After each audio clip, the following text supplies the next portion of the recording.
할렐루야. 예, 벅찬 감격이 지금도 쉬 사그라지지 않습니다. 우리 하나님께 다시 한번 영광의 박수 올려드리겠습니다.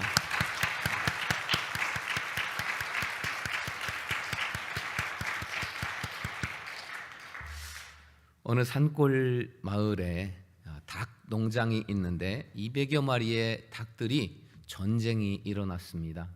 왜냐하면 닭 중에서 왕을 뽑는 날이기 때문입니다.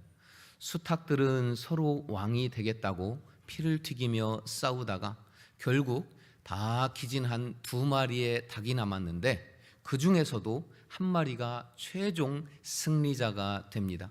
그렇지만 온몸은 피투성이고 기력은 하나도 남아있지 않았어요. 그가 내가 왕이 된 것을 선포하려고 지붕 위로 힘겹게 올라가서 온 힘을 다 짜내서 꽃기요 하고 외칠 때에 미처 그 소리도 다 외치기 전에 독수리가 그를 낚아채가게 됩니다. 이 닭은 승리한 걸까요? 패배한 걸까요? 온 힘을 다하며 싸웠던 그 의미가 무엇이었을까요? 오늘 본문에 등장했던 엠마오로 가던 2 제자가 이와 같습니다. 예수 그리스도의 부활로 인하여서 이들은 승리자였지만 실상 이들의 발걸음, 이들의 마음은 패배자였던 것입니다. 예수님이 부활하셨다는 새벽에 그 무덤에 갔다가 예수님의 부활을 본 여인들의 말을 들었지만 절대 그럴 일 없다라고 믿으며 이제 그들은 모든 희망을 잃고 그리고 공허한 마음으로 옛날의 삶으로 다시 돌아가는 길이었습니다. 그들이 가면서 서로 말하는 말을 통해서 얼마나 공허한지 알 수 있습니다. 우리는 그분이야말로 이스라엘을 구원해 주실 분이라고 희망을 걸고 있었습니다. 그러나 그분은 이미 처형을 당하셨고 더구나 그 일이 있은 지도 벌써 사흘째나 됩니다 라고 24장 21절에서 그들이 서로 말하고 있습니다. 이들은 예수님이 메시아인 것을 알아보았던 사람들이고 자신의 인생을 예수님께 걸었습니다. 그렇지만 예수님이 그렇게 허무하게 돌아가시자 그분은 메시아가 아니었구나, 우리가 잘못 생각했구나 하고 3일 만에 그들의 인생, 믿음, 삶 전부 다 뒤로 하고 자기의 길을 떠나는 사람들입니다. 예수님이 부활하신 첫째 날이었지만 이들에게는 단지 예수님이 돌아가신 지 사흘째 날에 불과했습니다. 그들은 부활하신 예수님과 동행하고 있으면서도 예수님은 죽었다고 믿었습니다. 승리하신 예수님과 함께 호흡하고 있었지만 그들은 이미 공허한 패배자들의 길을 가고 있습니다. 여러분 곁에는 누가 계십니까? 아직 무덤에서 돌아가신 시신 예수님과 함께 있습니까? 아니면 부활하고 승리하신 예수님과 함께 앉아 계십니까?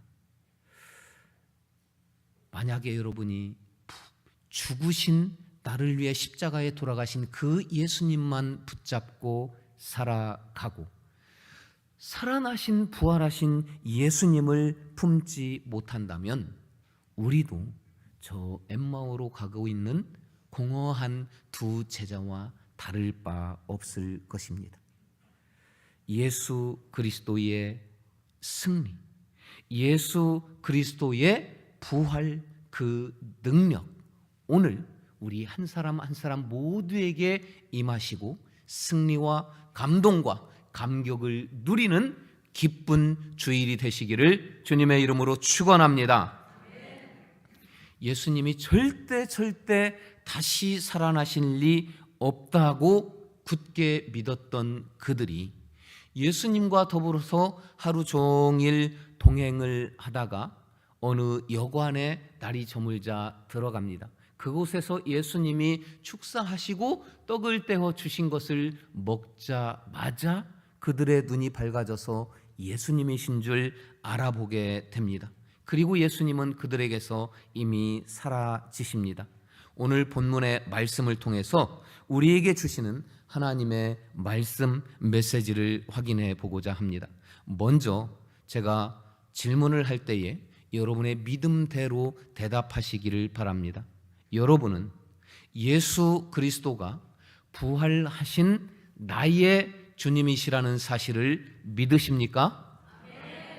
그 믿음이 있다면 예수님의 부활 승리 기쁨 당연히 우리의 것, 우리도 누릴 수 있어야 마땅합니다.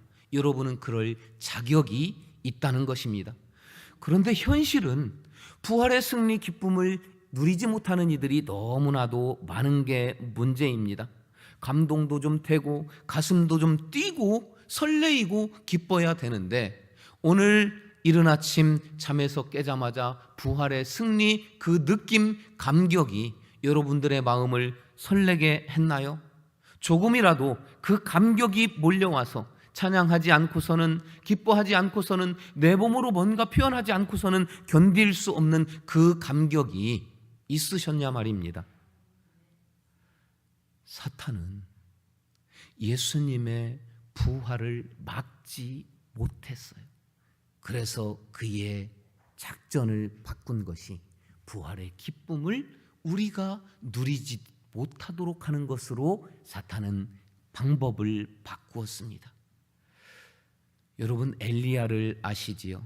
바알과 아세라 선지자 850명과 엘리야 홀로 그들과 대결을 펼쳐서 승리하게 됩니다.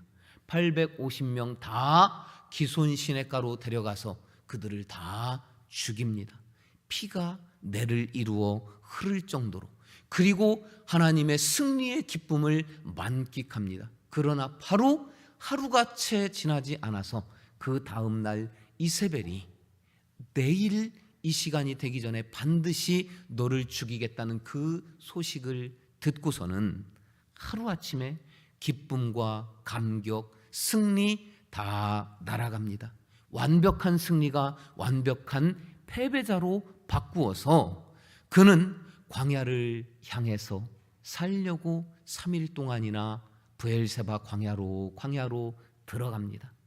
너무 피곤하고 지쳐서 로뎀나무 아래에 쓰러져서는 기쁨을, 감격을 패배로, 실망으로 바꾼 그가 하는 말은 하나님, 이제 족하오니 날 죽여주소서, 내 생명 거두어 가소서 한다는 말뿐이었습니다. 여러분, 저 엠마오로 가는 두 제자 그리고 엘리야, 승리했지만 승리의 기쁨을 누리지 못하고 패배와 공허함만 남았습니다. 예수님은 부활했지만 세상으로 다시 가는 두 제자, 사상 유례 없는 승리를 거두고도 절망해 죽여달라는 엘리야, 공통점이 있습니다. 승리의 기쁨을 사탄에게 헌납했다는 거예요. 예수 그리스도의 부활 승리가 여러분의 가슴을 얼마나 뛰게 했습니까? 여러분의 삶에 어떤 영향을 미쳤습니까? 고린도 전서 15장 57절에 보면 우리 주 예수 그리스도로 말미암아 우리에게 승리를 주시는 하나님께 감사하라고 말씀하시는데, 여러분, 우리가 마땅히 누려야 할 부활의 기쁨, 그 승리, 다시 사탄에게서 찾아와야 될 줄 믿습니다. 우리가 마땅히 그 승리를 누려야 될 줄 믿습니다. 이 시간에 그 승리와 그 기쁨이 다시 회복되고 마음껏 누릴 수 있는 기쁨의 부활주일이 되시기를 주의 이름으로 축원합니다. 어떻게 해야 그 승리 찾아와서 나의 것으로 누릴 수 있을까요? 오늘 말씀에서는 두 가지를 말씀하시는데, 첫째는 우리의 눈이 밝아져야 합니다. 31절 말씀을 다 같이 읽어보십니다. 시작. 그들의 눈이 밝아져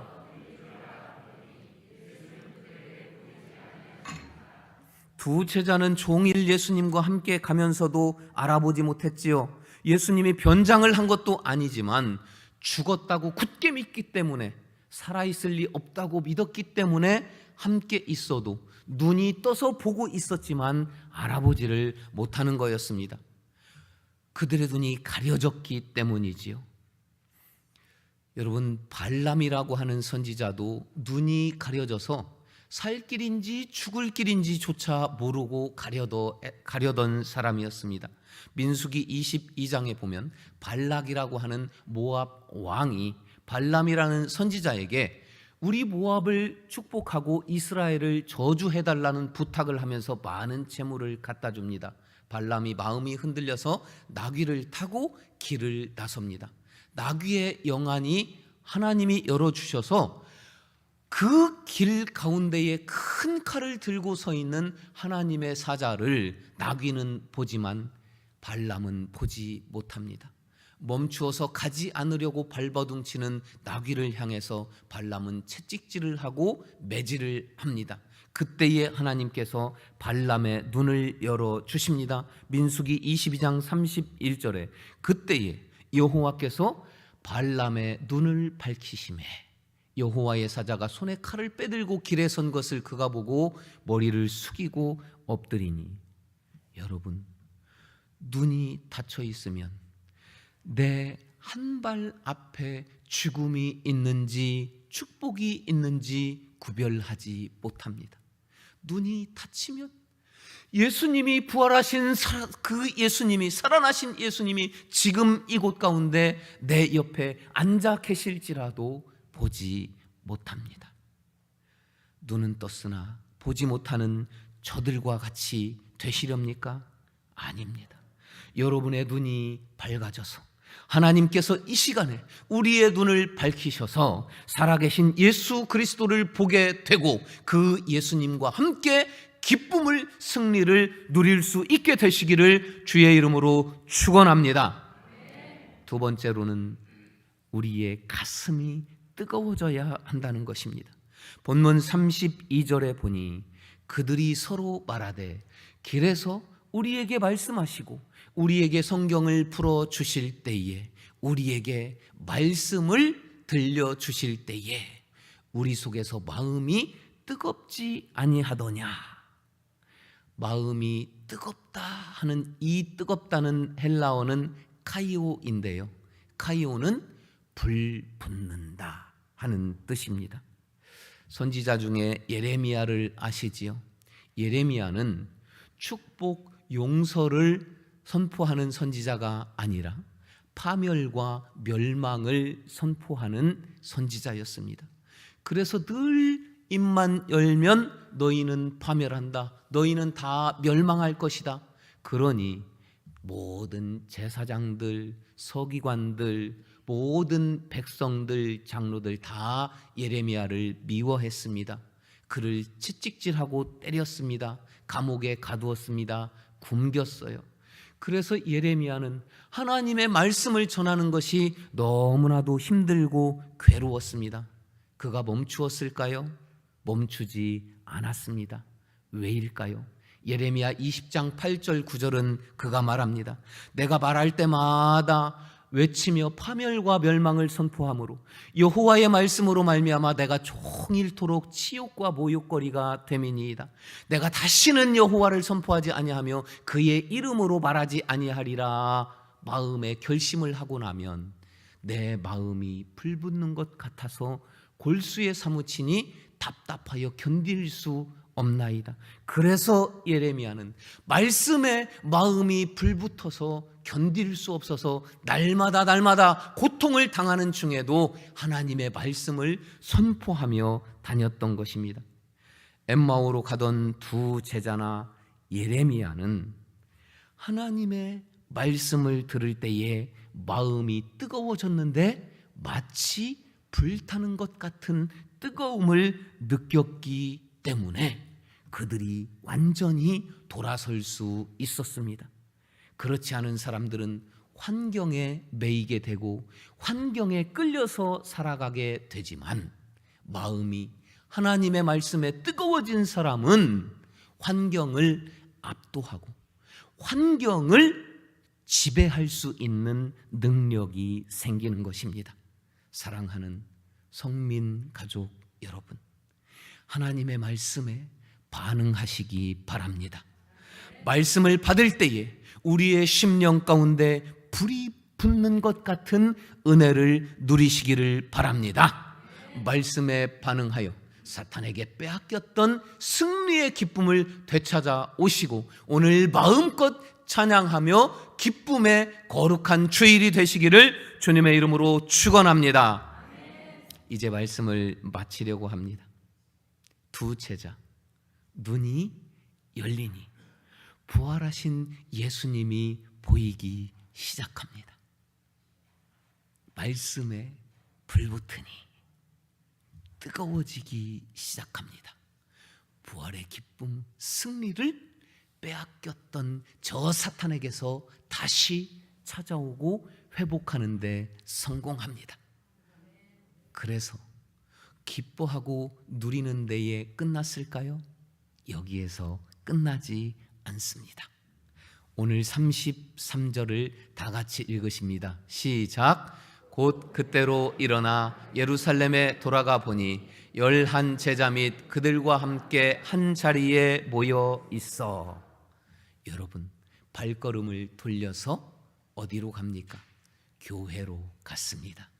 그리고 믿는 자들과 함께 모였습니다. 승리의 기쁨을 다 혼자가 아니고 다 같이 나누었습니다.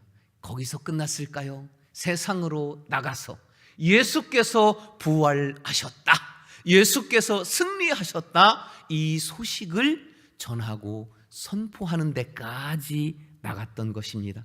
사랑하는 성민 성도 여러분, 부활의 기쁨 사탄의 것 아니고 우리 것입니다.